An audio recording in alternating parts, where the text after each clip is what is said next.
Hello, everybody, and welcome to Gemini Rising. My name is Natalie Sadie, and as always, I am joined by my incredible co-host, Anne Wilkie. We are so excited for today's guest. She is a fellow Aussie. She is a graphic designer. She is a channeler. She created one of my favorite Oracle card decks, the Rainbow Oracle Jasmine Safi, and I'm hoping I'm pronouncing your name the right way. Welcome to the show. Hello, thank you. Thank you for inviting me. I'm so thrilled to have you on the show. The way I discovered this deck, and it legitimately is one of my favorites. I use it, and I have been using it every single week, and even for my monthly readings that I do on YouTube for the last little while.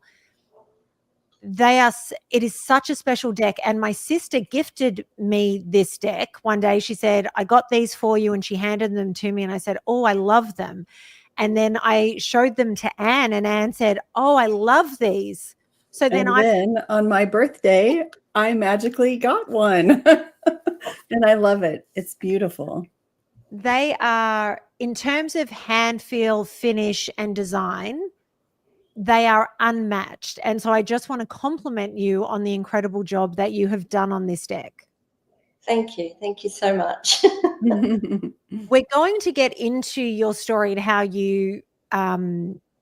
you've gotten to this point in your life. But how did this Rainbow Oracle deck come about? Because you did the illustrations and everything for them, correct? Yeah, I did. Yeah. It was a bit of an experiment as well. Even when I started, I must say I didn't have a plan. It started with I had the idea, obviously, that I wanted to create a deck, but I didn't really have a plan. It wasn't sort of completed in my mind of how this was all going to be. I just sort of did it quite organically. And it actually started with me, well, the moment I decided I was going to create a deck, it started with me seeing visions. And sometimes I would see them in a dream state, like I was asleep, and sometimes they'd just pop into my head. And I'll never forget sort of waking up and seeing this really, really tall, what looked like an Atlantean. And the reason I say Atlantean, not because I immediately recognized him as an Atlantean, it was just what I heard in my head. And then he was wearing some strange sort of like crystals protruding from his forehead.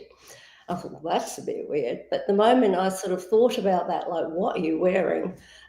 He said, I wear the vibrational crown of truth. And within just, I don't know how long it was, maybe just minutes, it was almost like I had the full story of everything about him. And I thought, well, I can see it, but I've got to try and create it. And that's how it started. Just each character just seemed to show up in my head. And then I tried a way of putting it all together. With each vision I saw would always come a transmission of some kind. Sometimes it was just a knowing, and then I'd start to write and it would come, or sometimes I'd have no idea, and then the more I worked on the design, the more information would come. So that's kind of how it was put together, like a jigsaw puzzle, piece by piece, really, without really knowing their finish or without really knowing the full story. It's like they came with their stories. And prior to this time, had you been studying Atlantis, or were you an intuitive? Were you just an artist? What was your background before that? I understood the concept of Atlantis as well as Lemuria, but as far as studying it or looking into it any further than that, I didn't really know. But I knew that it was important, and also with the deck I'm creating now, the importance of Atlantis and Lemuria has come in, but it's come in as a unity, as time to unify what's been divided between us from Atlantis and Lemuria. So just a little hint for the next deck is that the Lemuria and Atlantean are together, and it's actually going to be one card. But yes, in this deck, it was really just about getting to know the higher versions of ourselves through characters and archetypes, really. But their messages, just like I said before, it just comes with me. It comes with writing. Yeah, all my channeling is done through writing. Look, I have tried the voice, I must admit. It's just weird. I just voice and I go, no, I can't do it. So I'll stick to writing. I think that's how it comes for me, and there's a reason for it, and that's because I'm meant to just pass on the messages that way. And it works well with creating decks. You know, you get the message, you channel it, you write it down. So that's sort of how it came together. Yeah. And do you channel the artwork as well, or do you draw what you see if they're presenting themselves to you? Yeah, the artwork, the name, the Rainbow Oracle, comes from the Rainbow Council that I worked with. And the Rainbow Council, for me, they just speak in their language is, for me, was just about vibrancy and colour. And they come through that way when I'm designing and when I'm using different colours, etc. The whole language is just vibration, really, that they work with me in that way. But that's why I called the deck the Rainbow Council. Although I think it's been hijacked since then. That was before then. But yeah, that's where the name came from.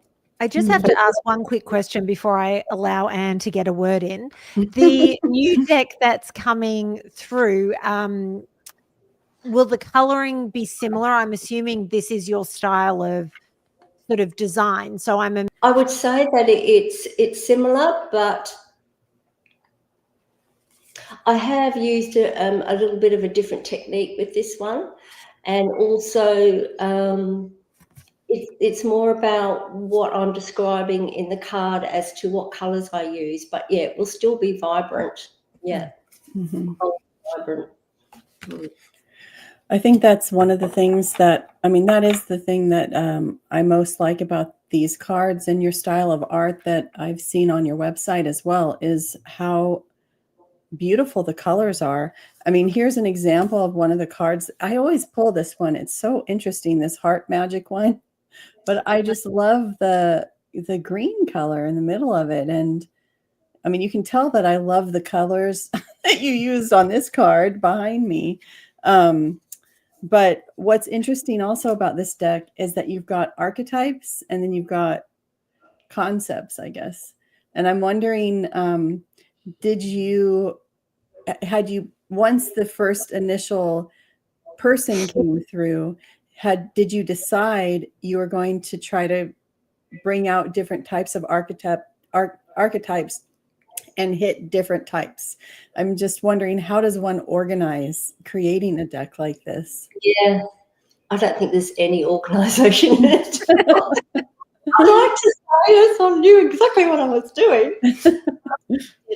I really just had to see what showed up for me. Yes, I had concepts and ideas.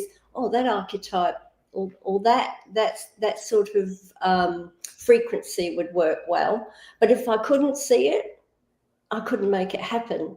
That's where I had to allow more, because I can't force it. Yeah. And I always do go against myself.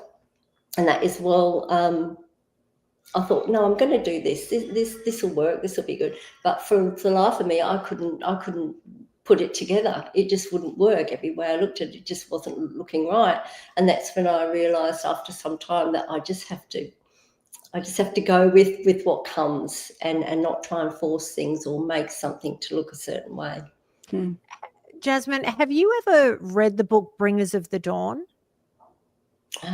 Bringers of the Dawn. I don't know if I've read it, but I've definitely heard of it. The only reason I ask is as you're talking about how you channel these cards, and we'll get more into your channeling shortly, but talking about how you trying to organize this or like the deck and get it into some sort of order or do it this way or that way, it just doesn't work. This book, Bringers of the Dawn, so it's a channeling from the Palladians, but in the intro of the book, they talk about, or the author talks about, how the entire book was channeled in no particular order. And then when it was time to put it into an order to get it into the book, they sat there and everything they tried didn't work until in the end they realized they just had to sit and go with whatever was coming through. And that was the order of the book as it was printed and as we know it. So it feels like when people are being charged with creating these things for the world that we live in, there is a specific way. And if we deviate from what it is we're meant to be doing, they just go, no. Yes. Yeah. Yeah. And that's kind of how it works. It's like, well, do you want to push your way through this and make things happen the way you want them to be and become exhausted? Or, yeah, do it the easy way and allow it to let it flow and let it go, is what I learned through creating the deck. Also creating the deck, it was a time in my life where I was going through my own healing. And so for me, this deck was my healing. For me, this deck, it's almost like I took on all those characters because I didn't take on the character. I took on the energy of those characters because as I created them, as I was designing them, you become quite absorbed in the energy of it. And then I realized that whatever card I was working on, the energy of that card will start to play out in my life to show me how to integrate it, which I thought was quite amazing. So I went through my own, I guess, healing in that journey of making that deck.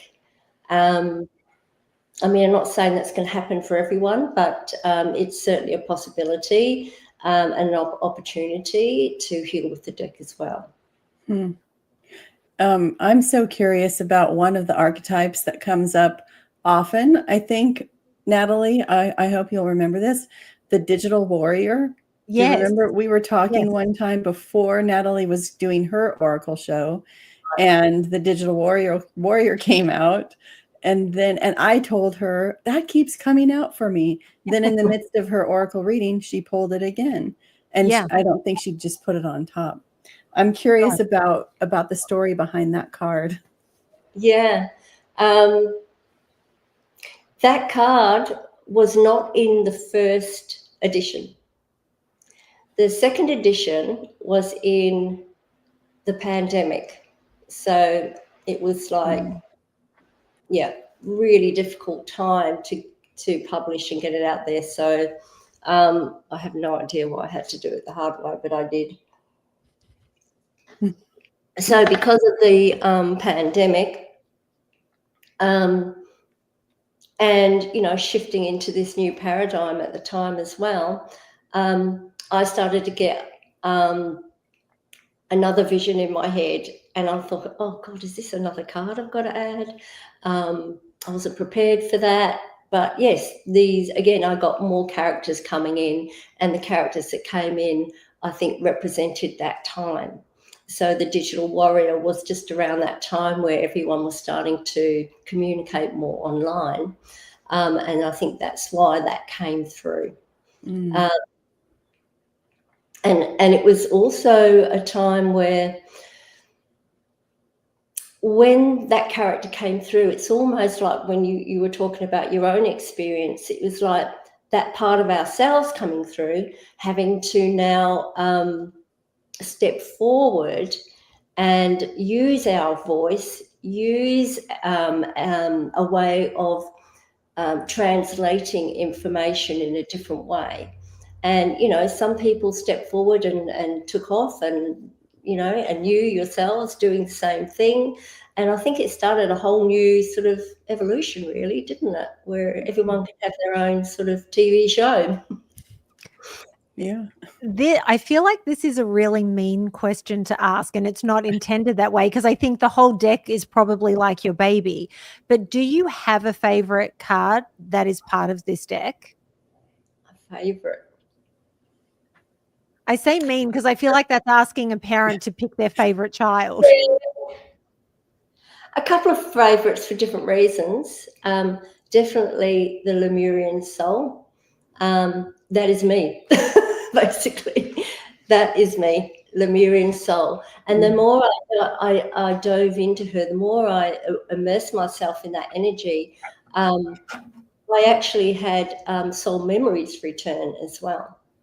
So that's one reason that's my favourite. Yeah. Oh, that's beautiful. Yeah. She's got your hair. Ah. And yeah, love the ocean, love dolphins, love everything about being near the water. I even have it painted on my wall. So yeah, that's one of my favourites. The second one is a favourite for a different reason. When I was creating this deck, I was single, and I was working through the whole relationship stuff after having so many failed ones. And I started to design the creative engineer. And as I was designing him, I know this sounds strange, I felt like I was manifesting him. And I felt like the energy about him, everything that he portrayed to me, felt like the perfect partner for me as well. And 3 months after I had finished creating the deck, or say 3 months after it was published the first time, he entered my life. So, and my partner is an architect and builder. So he's definitely the creative engineer. He doesn't look anything like that, but that was my next question. So, yeah. No, you don't look anything like him. Sorry. But yeah, he's like I say, I think I manifested him. I'm not sure how it happened, but yeah. So about when were you creating this deck that we're talking about for the first time? Yeah. It probably would have been about where are we now? 25. That deck, the second deck was 2021, and the one before that was probably 7 years before. 5 years before. Okay. Yeah. So you were mentioning to us earlier that you have another deck called the Belly Dance or the Harem Lounge, right? And it's a belly dance. The Belly Dance Soul Cards. That's this one here. That was the first deck I ever created. And I was a belly dancer for about 20 years, quite a high-profile belly dancer. And when I retired, I thought, this is something I'd like to do. And I was still sort of discovering my graphic art then. But this was the first step to my graphic art. Was I asked the belly dance community to send me all their photos of their best sort of belly dance shots. This is one that came through, and I'd turn it into a card, like you have Shadow Dancer. So this was all done and this is me, this is all done by just photographs. Wow, it's beautiful. Yeah. So, and I turned them into cards with messages. And it really was just about what I gained from belly dance. It's about, I call it a women's empowerment deck, because that's why I started belly dancing myself, to empower myself and to have some sort of connection with my body it really did bring me into my body, and I had difficulty with that, especially when I was younger. I was sexually abused, so I had a lot of trouble connecting with my body, and belly dancing was a way for me to do that. I didn't know I was going to love it the way I did. But yeah, the moment I started to learn to move and sway, I just felt like I was home.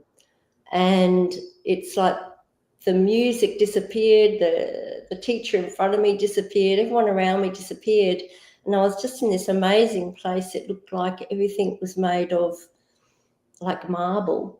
And I was just wearing a loose white dress with a sash around me.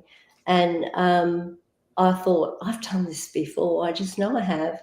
And yeah, and that's what it was. It was like coming home and really connecting with my body. Sacred dance was another way of me healing. And it's 1993, I think I started. And I probably stopped about 10, 15 years ago. Yeah. Sorry to cut you off. I thought you were finished speaking. I've talked very openly on this show and other shows about my own sexual trauma from when I was younger. And for me, it was pole dancing. And I think there is something about dancing and coming into your own body. And I made friends that to this day, those friendships stand. Distance, being in different countries, none of that shifts it. And I've noticed that any sort of trauma to the body, childbirth is difficult for a lot of women to feel like they can get back into their own bodies. And one of my girlfriends also did belly dancing. And what I'll say is when we were training on the pole, you could tell she had done belly dancer because when she would move all the way to her fingertips. There is something so beautiful and so divinely feminine about belly dancing. Yeah. It's one of the most magnificent things to watch. Mm. Mm. Okay, so taking a bit of a turn, you on your website, you talk about knowing that you were psychic and you were getting messages from a very young age. What's your earliest memory, or what sort of messages were you getting when you were younger? Okay. Not so much messages, but more like, well, once when I was, how old was I? Probably about 9. I was crossing the street to go to school, and a car was coming towards me, and I just froze. Instead of getting out the way, I just froze, couldn't move. And then this force from nowhere just picked me up, and it felt like it picked me up from the scruff of my neck, and tossed me in the air, and I actually was thrown right back onto the curb. And my sister was standing there, watched the whole thing, and I thought she had grabbed me and pulled me back. And I looked at her, and she looked at me, and we were both like white as a ghost. And I said, "You pulled me back." And she said, "No, I didn't touch you." She said she saw the whole thing and it was freaky. So that was my first real experience where I realized there was something beyond the physical. And being young too, you do kind of accept things a lot better. So it was like, oh yeah, well, okay, I got a guardian angel. Yeah, that's it. From now on, I believe. But there was other instances, around the home, and I was brought up in a family that was quite accepting of it. So it wasn't sort of not talked about. Like sometimes you'd be sitting there and my mother would be sipping her sherry. She's like sipping sherry. And she'd put it down on the table, and then you'd see the glass move across the table very slowly. And you'd just be looking at it going, and she'd say, "Oh, that's Uncle Bob." Was Uncle Bob trying to get a drink or to stop her from drinking? Yeah. So, you know, it was talked about. My father had, well, my father was in the war, in World War II. I guess I just gave my age away, but anyway. And he came out of the war with the mindset of, I have to understand the meaning of life, because obviously he'd been through such a horrific period of time and lost so many people, that he went on this journey of finding meaning in life, which led him to, you know, meditation, and he became quite much bit of a yogi, I suppose. And so we grew up with lots of things like that around the house, lots of different books just lying around that you could pick up and read about anything spiritual. So, you know, it was all there. It wasn't something I had to suppress or keep quiet. And my sister, who I thought was probably more psychic than me, she had a lot of experiences, and she was older than me, so I remember them happening. And so lots of different things happening around me, that it was all part of the norm in the end. Yeah, you just get used to it. Yeah. But my real journey that opened me up, I think, was when I started doing the inner child work, which also led me to the belly dancing as well. I remember just being very, very tired. I was married. I wasn't happy, and I felt tired all the time, like fatigue. And I thought, there must be something wrong with me. And then my sister pops around, and she said, "Oh, I just saw a sign down the road, a woman that can cure chronic fatigue." Oh, well, that's funny, because I'm feeling really fatigued. Maybe I should go check her out. And so I did. And that started the whole journey of the inner child. Yeah, she just spoke directly to my inner child. It was amazing. And I realized that the reason I was so tired is because I was holding so much in. It's like you've got all these different emotions, and you're trying to push them down, like trying to push a beach ball underwater. And she said, you know, imagine holding that beach ball underwater for so long, you'd be exhausted. I said, that's how I feel. She said, it's time for it to all come out. It's like, oh God, this is going to be painful. It actually wasn't. It was the most amazing journey. So I just went home and started to write a letter to my inner child, to that really wounded part of myself. And it was like turning a switch on. Again, I don't know if this would be everyone's experience, just my experience. It was like someone just flicked the switch, all opened up.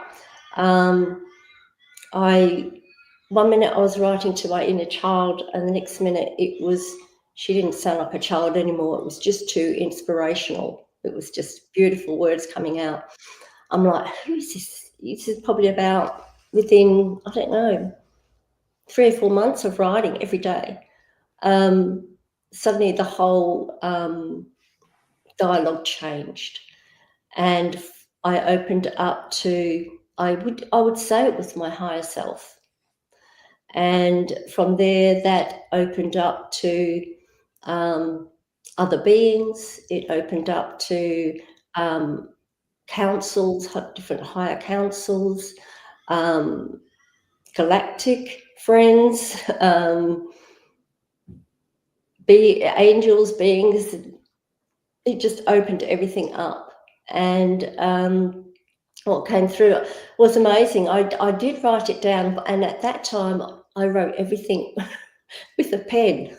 So I filled journals one after the other. I had about 6 journals. I was just, I didn't think that. You just get on the keyboard. But anyway, that's how I started, and that's how I just kept going, because I used to write with my left hand. I started with writing with my right hand for the question so I wouldn't get confused, and I'd allow the inner child to answer with the left hand. So I was doing this left hand, right hand business for about a year. just writing it all down to the point where it's like, this is silly, I can't keep doing this. Just trust yourself that you can still do it on the keyboard. So I went to the keyboard, and of course the flow still came and it still all worked. And that's how I started channel writing. Yeah. Have you always been ambidextrous? No. Or was it something that just happened when you were doing these writings? No, it was awkward writing with my left hand, but it helped me to get into the mind of the child. That's why I did it, because it would be scribble. But, you hear the thought before your pen hits the paper anyway, so you know what you're writing about. But it was just the way for me to start, and then I didn't need to do that anymore. Yeah. Did you also use art in a similar way, or was it always mostly writing? Yeah. She actually said to me, "You're an artist," and I went, "No, I'm not. An artist." So, what? Again, once you open up to that part of yourself, she can take you to the future, and she can actually take you to the past. She can take you anywhere you want, really. And I tried a few different experiments with her just to see, if she was kosher. I said to her, okay. She showed me this house we used to live in. We used to move every year, so I was very young. And all I remember was she's sitting under the table. And I said, well, where are you? What are you doing? She said, I'm hiding under the table. I said, how old are you? And she said, 1. And I said, well, what coloured tiles are on the floor? She said, they're black and white tiles, and it's actually a yellow kitchen table. I went, okay, well, there's two distinct things. So I asked my mother, I had this dream that we were living in a house with black and white checkered tiles in the kitchen and a yellow kitchen table. And she went, oh my God, how do you remember that? So I was like, okay, she's telling me the truth. So I just got to learn to trust her. And she opened me up to many things. I love that. I know that there have been different teachers who I've read or listened to who say to do that very thing, to test out whatever's talking to you, because then it gives you confidence and you can continue on and receive more messages. Yeah. I don't get so much anymore. I'm lucky if they throw me a few breadcrumbs because it's like once you're at a certain point, you really just got to trust yourself. You can't always depend on getting the confirmation. But if you just allow it, it comes anyway. But in the very beginning, I was like every day, this, what about this, what about that? And show me this and show me that. But now it's like, no, you're walking on your own now. No one's holding your hand. You got to do it. I've always said that I channel when I write. So I've written a number of articles about domestic violence that I survived and my story around that. I've written about 1/3 of a book on my life. I wrote it many years ago. So if I was ever to start working on it again, I don't know if I would have to start over or if I could just sort of pick up where I left off. The interesting thing for me is everything that I channeled to write, all of those articles got published. The book, obviously, nobody has seen it. Yet anytime I tried to force myself to write something, and I feel like this goes back to your creation of the Oracle deck, those articles never went anywhere. And people would always say to me, why are you up all night? And it was because that's when the world would go quiet for me and I could sit there and write, and I would walk away from whatever it was I had written. I would literally write till there was nothing left. And then as soon as I was done, I would take my hands away from the keyboard. I would go to bed, and then I'd get up in the morning, go read what I wrote and be like, who wrote this? And yet, like I said, if I tried to write something and sit there and go, right, this is what I have to write and this is what I have to do, it never came out the same way. So to me, that was always a sign that it was something that was channeled versus something that I had written. I don't know if you feel the same way, in that when you would go back and read it, you have a slight memory of it coming out, but at the same time, you know, they're not your conscious thoughts. Yeah. Does that make sense? Oh, definitely. Yeah, it makes 100% sense.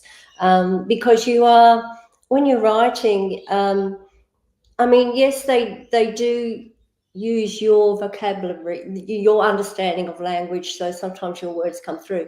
But sometimes even an odd word that you'd never use usually would come through. And the whole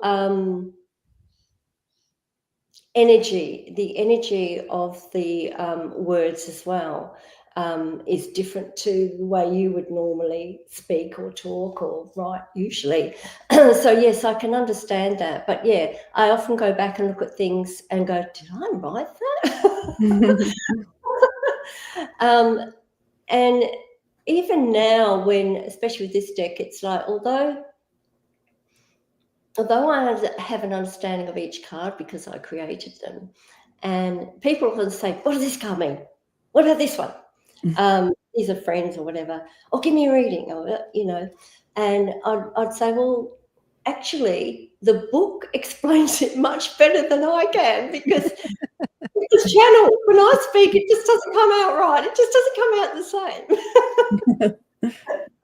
But yeah, it's just the way it is. I'm not that articulate when I use my voice to speak, but when I write, it's very different. Yeah, I feel the same way, that when I started out teaching, so I've worked as a history professor, and I remember the first lectures that I ever did, I would write the whole thing out because I was terrified to get in front of people and speak. If I don't know why, because I could do it going through graduate school. I've always been a bit of an introvert. I mean, a lot of an introvert for much of my life. But to get in front of people, I was terrified, and I'd write it all out. But finally, I realized you could go into this other place once you start to trust what you know. And when you're speaking about something that you know really well, and then just stop worrying about what people expect you to say. I feel like that's what would get me to move into the other zone. But I don't know what it is, what it is that brings people out and makes them able to speak in the spot. So see, even right now, I'm thinking, I lost my train of thought. I can't keep talking, right? It's nerve-wracking. Yeah, on a collective level too, we've all suffered persecution. We're all learning to bring our voices back. We're all learning to share again what we know, share our wisdom, share our passion, share what we understand. And, that has been going on for a long time. And anyone that I've come across anyway, anyone doing readings or sharing wisdom or sharing knowledge, they've all suffered persecution. And that's why they're where they are now. They've had to really push through that, and and again, it depends what your contract is, but some people will really go forward with that as a part of their healing, and the fact they've wanted to come in and share this time their knowledge, not be suppressed or held back. But that is what I have found over the years too.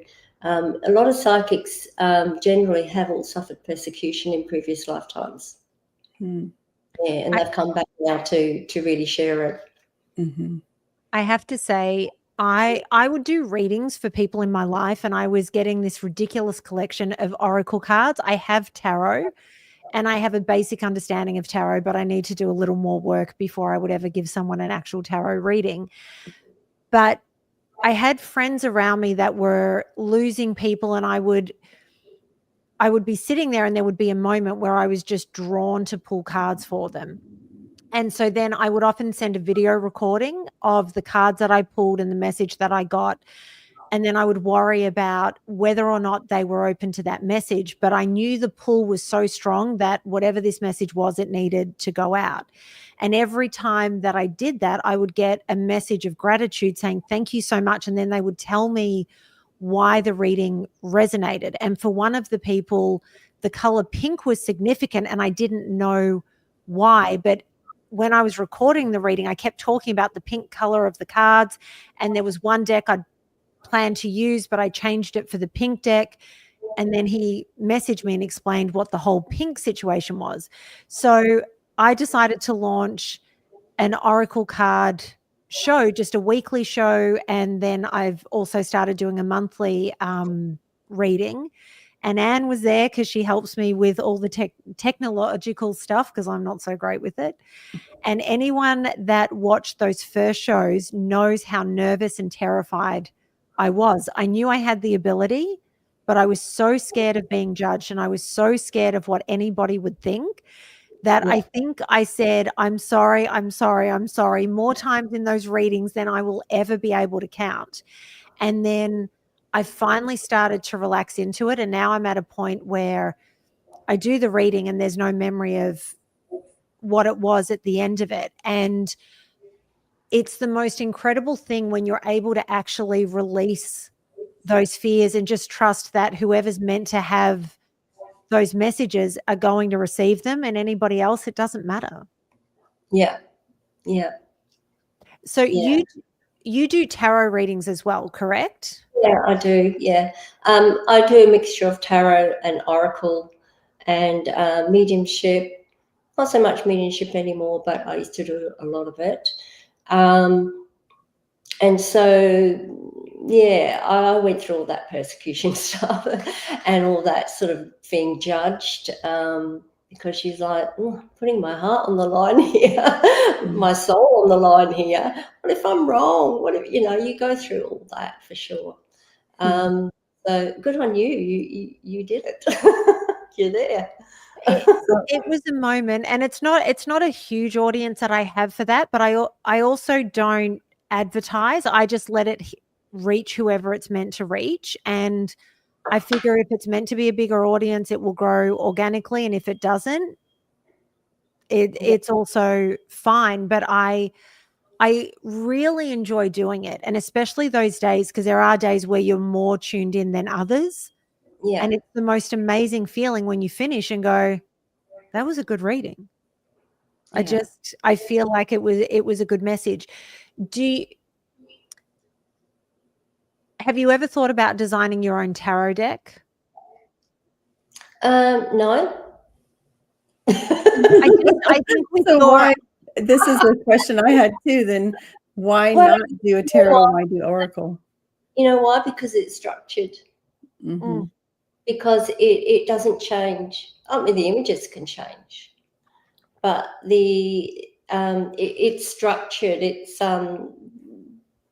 the Six of Wands will always be the Six of Wands, and it will always hold the same message.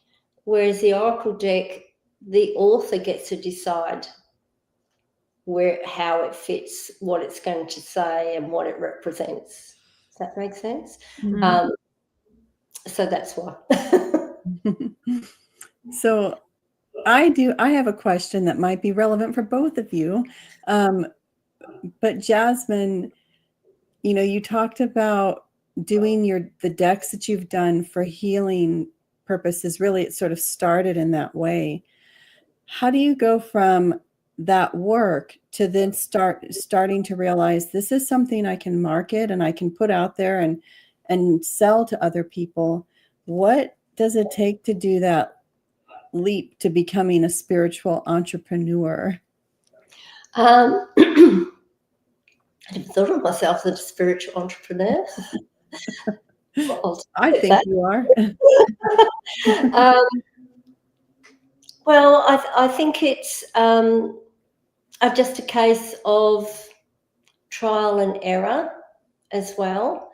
But it's like after I'd created the first deck, the belly dance one, I went through a lot of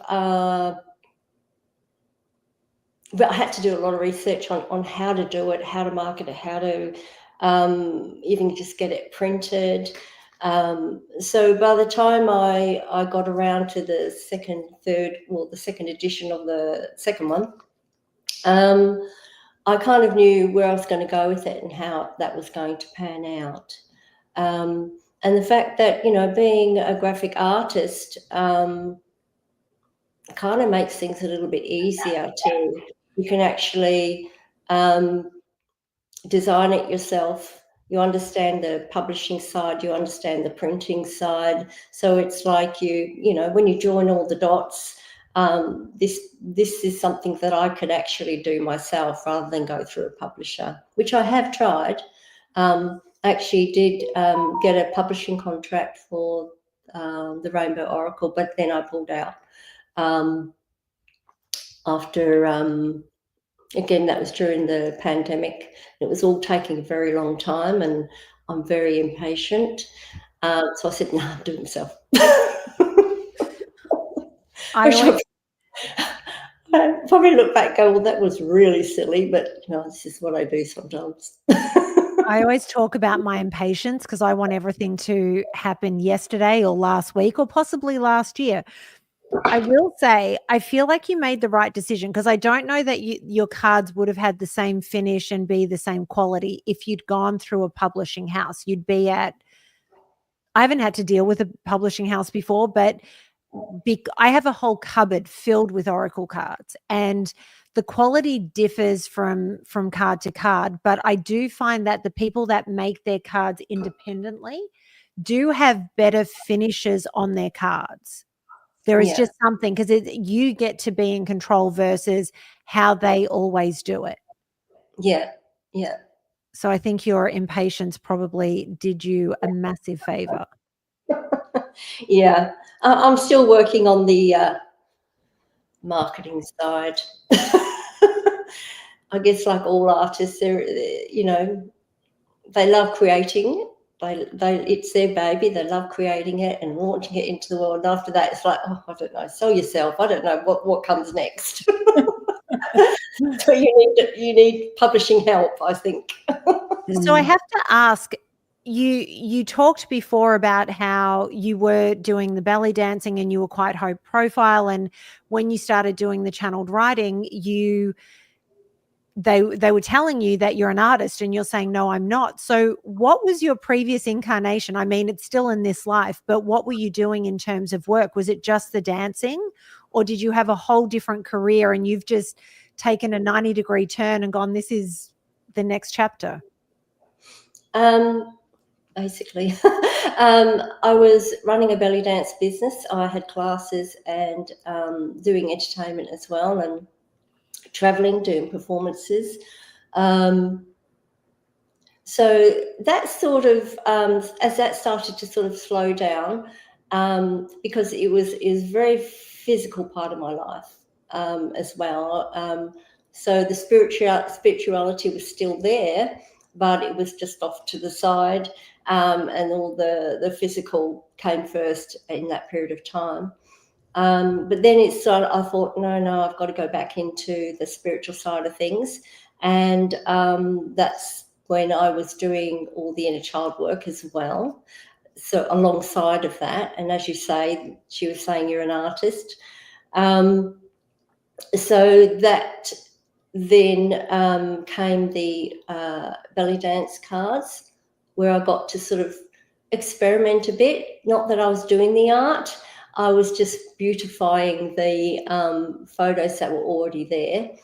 So that got me using Photoshop, which I hadn't a clue how to use, but I persevered and worked with it. And from then I just started to develop my more digital art style, where I went on from just using photos to actually using textures and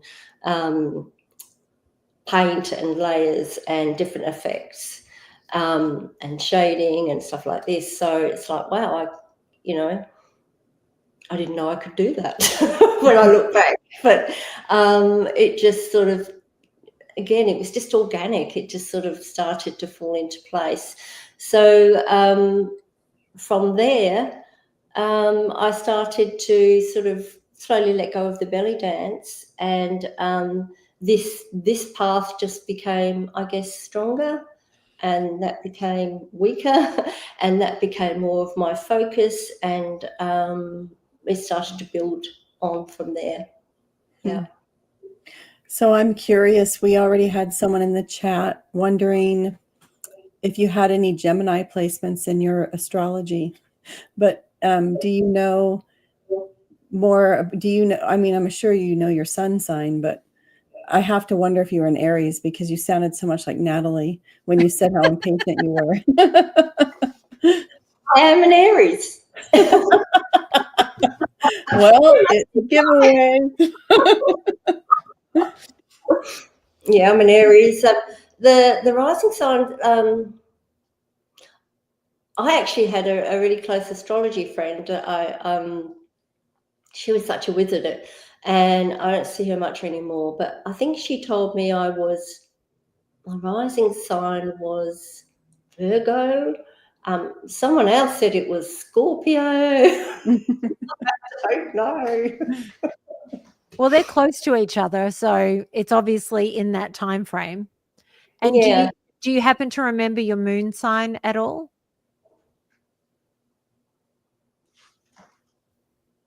Maybe it was a Scorpio moon, actually. Mm. See, I don't know when I was born. I actually did ask my inner child, and we went right through the whole birth. I don't know why we had to do it that way, but yes, so we went through the whole birth, and I said, okay, so look at is there a clock on the wall? Look at the clock and tell me what time it is. And that's how we did it. And she said it was 3:15. 3:15 a.m., I think. Wow. But yeah, I had my mother had 6 children, and I was the last. Oh, so by the time she got to you, she was like, it's fine. Bring on. Just that is another one. Oh, how funny. So how is it being the youngest sibling with 5 older siblings above you? Yeah, invisible. Mm-hmm. Invisible was my wounding, neglected, invisible, not there. Speak when you're spoken to. You've got nothing good to say because you're too young. Nobody listens to you. Yeah, so that's what I had to work with. And what's the age gap between you and the one above you? 2 years. Yeah. And the oldest she'd be in her late 70s, the oldest one. Yeah. Wow. So you mentioned that your dad was in World War II and came back and was seeking peace, I guess, with his spiritual work.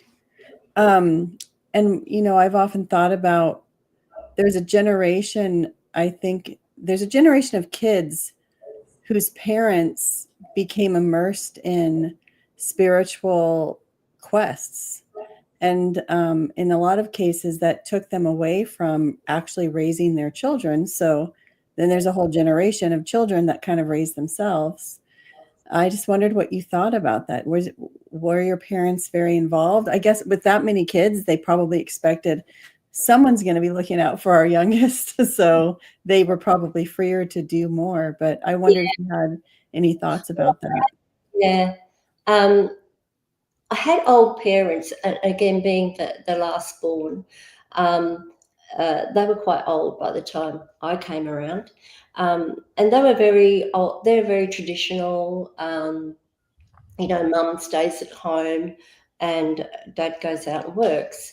So dad was always chasing his spirituality or doing it separately.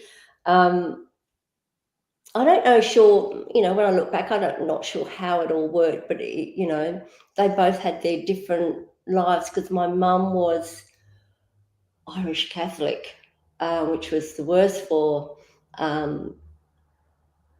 shame and punishment, the Irish Catholic. Not saying she was a bad mum, she was a great mum, but they have this way of shaming. And because it goes back generations. And my dad was totally opposite. And again, he got into the yoga and the meditation, and my mum was very Catholic. So it's not like that was a bad thing. Like, I never saw them argue about it or it was an issue. But Dad was sometimes, what's the word, not there. Present, but not present. But that all changed as soon as we got older. And I started, it's like he just, to him, children were children. That was it. But the moment they actually had an opinion and they were old enough to have a conversation, he was interested in you. So, as I got older, we had lots of interesting conversations, and started to understand that I was going to go he could see that I had that spiritual understanding that he had. And he thought that was quite unique because it wasn't something he actually taught me. It's just something I started to realise. But I always said to him, well, if you didn't have all the books lying around, you didn't, you weren't the person you were, I don't know if I would have looked that way. He did have some sort of influence there, I guess. Yeah. So if I answered your question. Yeah, no. I mean, weird books were a part of my childhood as well. And I was just thinking about that the other day. I've been really studying astrology a lot more, and I started to think about this. I really have always been interested in astrology because my mom had astrology books all over. She had many types of books, and for some reason, astrology was always the most interesting of all of the things she had, because she also had Jane Roberts's books. She channeled Seth. I don't know if you've ever read those. Yeah. And when I saw those books, I don't know why they scared me so much. And I was obviously raised in a home, at least with her, where those things were completely normal and acceptable. So it wasn't that I was ever taught to be afraid of it. It was sort of the covers on the books and the idea that someone could come in and inhabit your body, that always scared me. But I can see where having books around really influences the children. Yeah,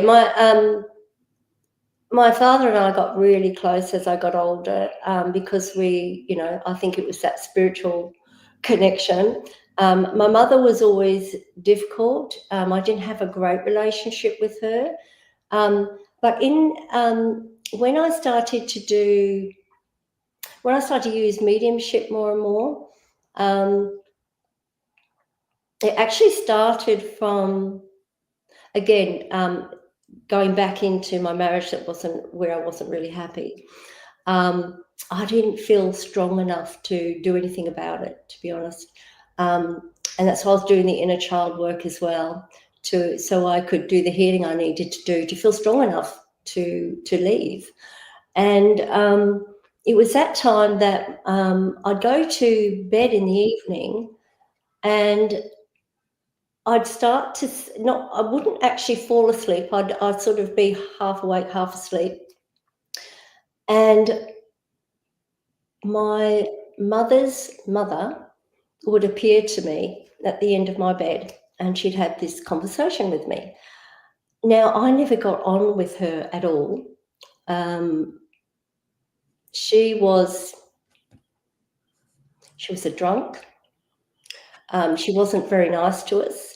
I only met her briefly when we went back to England for a couple of years, and I didn't like, I thought, I was only like 14, but I thought she was really mean. Anyway, so that's all I knew about her. And then she appeared at the end of my bed, and she talked to me, and make me feel better. She'd encourage me to keep going, etc. She'd talk about my mum. She'd talk about things that happened between them, and she'd talk about how there was a mother issue in our lineage. I'm like, okay. And she was going to help to heal that. So I started to talk to my mother about it.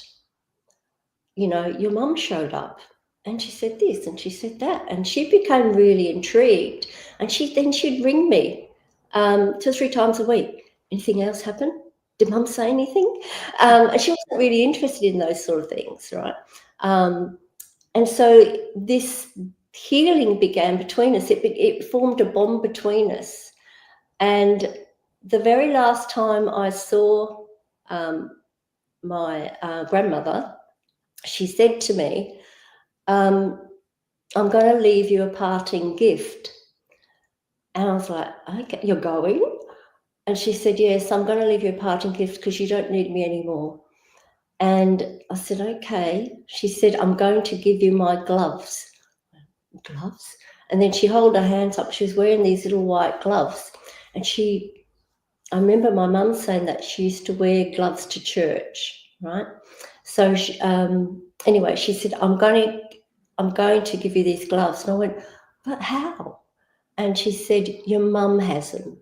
I went, okay. She said, tell her the story. Tell her what we've said, and she will tell you the story about the white gloves. I was like, okay. And so, of course, I told my mother, and I said, well, she said she's leaving now, and she's got some white gloves. She said, you've got them, and it's a parting gift. Well, my mum just went into tears. Oh, my God. I said, what's with these white gloves? And she said, when she was a little girl, her top drawer, she'd open her mother's top drawer, and she'd lay out all these white gloves, about 7 gloves for every day of the week, and they were just sort of placed like that in the top drawer. All sorts of lace gloves and, all sorts of gloves, but they're all white. And when my mother left England, we immigrated to Australia. I was probably about 3 or 4 years old.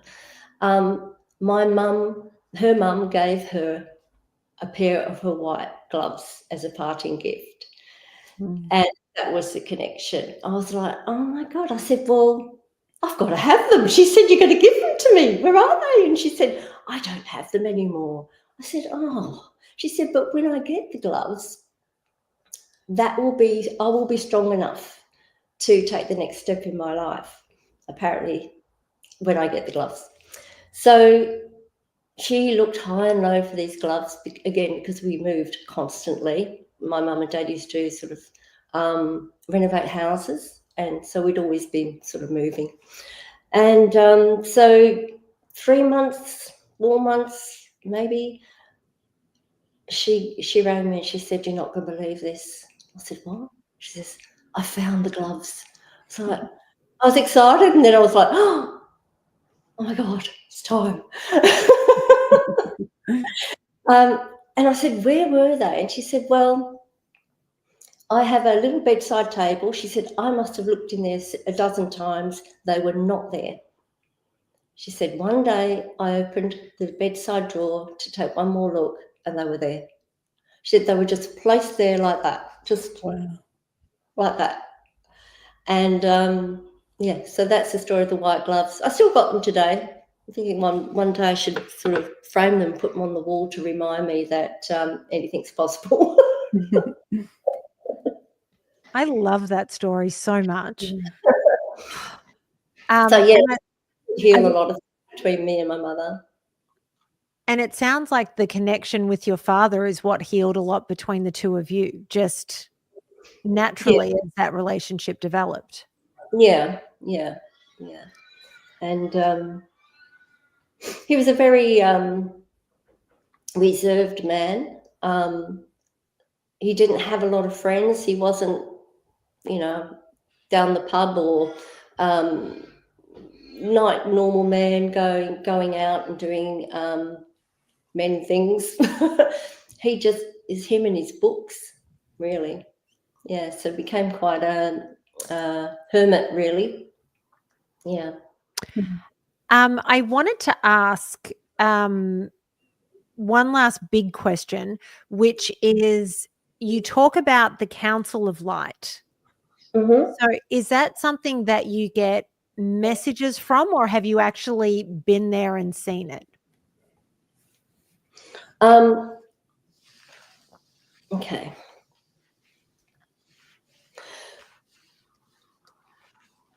I see them as like 12 pillars of light.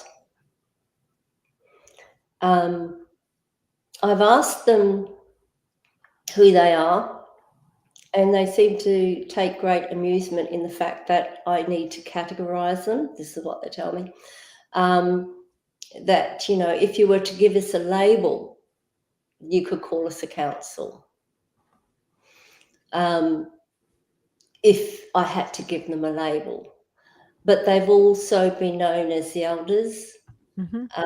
They've also been known as the guiding ones. They're a collective that's a collective of energy, I believe. But I first saw them when I was quite young and I was quite ill. And I was lying in bed. I think I had a really high fever. And the next minute, the room disappeared and there was 12 pillars of light around me. And I remember saying, am I dead? And nothing was said. Nothing. They didn't speak back to me, just that they were there. And so I know they've always been there. I didn't know who they were until they started coming through when I was writing. And you know, there's sometimes I'm writing and the feeling of it changes, and I know it's another energy's come in, but it's all kind of blended as one, and it's like it's hard to separate them.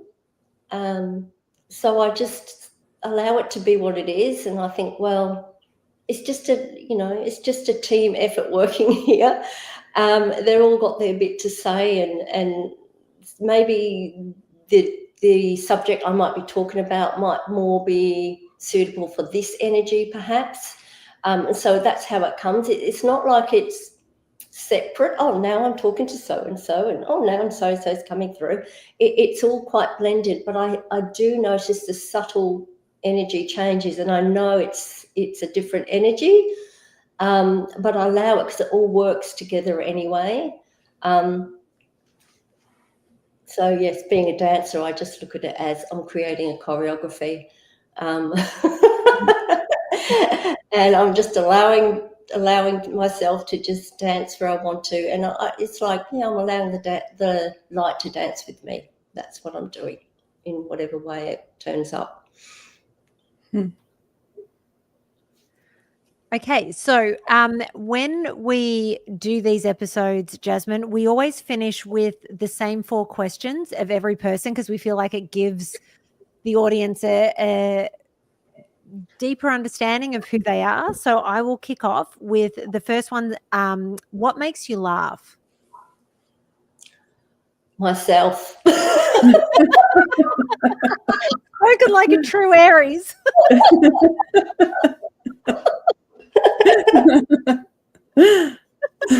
Why not laugh? Why wait till someone laughs at you? Oh, that's the best answer I've heard to that question.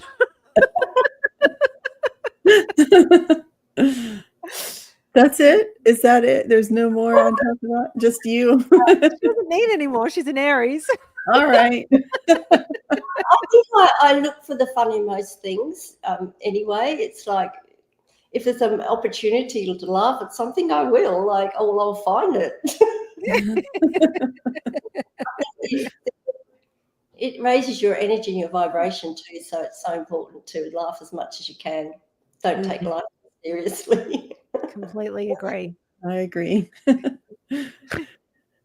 All right. Our second question is, who was your biggest spiritual influence? What does that mean? No. This influence. Oh, so many.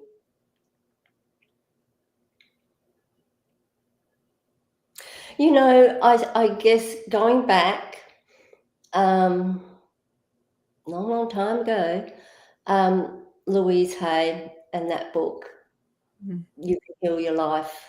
Yeah. That made me think differently about how you are actually doing it to yourself. So it made me look at things very differently, that these things, they're happening for a reason, and it comes down to how I'm thinking and how I'm perceiving things. So that was a huge shift in my understanding. And what would your advice be to people on how to transcend fear? Do it anyway. To transcend fear. It's a hard one, I know, because I think we all go into moments of it. But yeah, it really is, well, it's something you have to face, but you can walk through it, because you're perceiving it to be something it probably isn't. You're thinking of the worst outcomes sometimes, that can be quite fearful. But I think fear is always in the future, it's not in the now. Because if you go back to now, everything's fine. So what am I fearful of? Yeah. I'm fearful of that thing happening. I'm fearful of making the wrong decision, but it hasn't happened yet. Right now, everything is okay. So, yeah, I think transcending fear is coming back into the moment, I would say. Great. And then what is the best piece of spiritual advice that you've ever been given?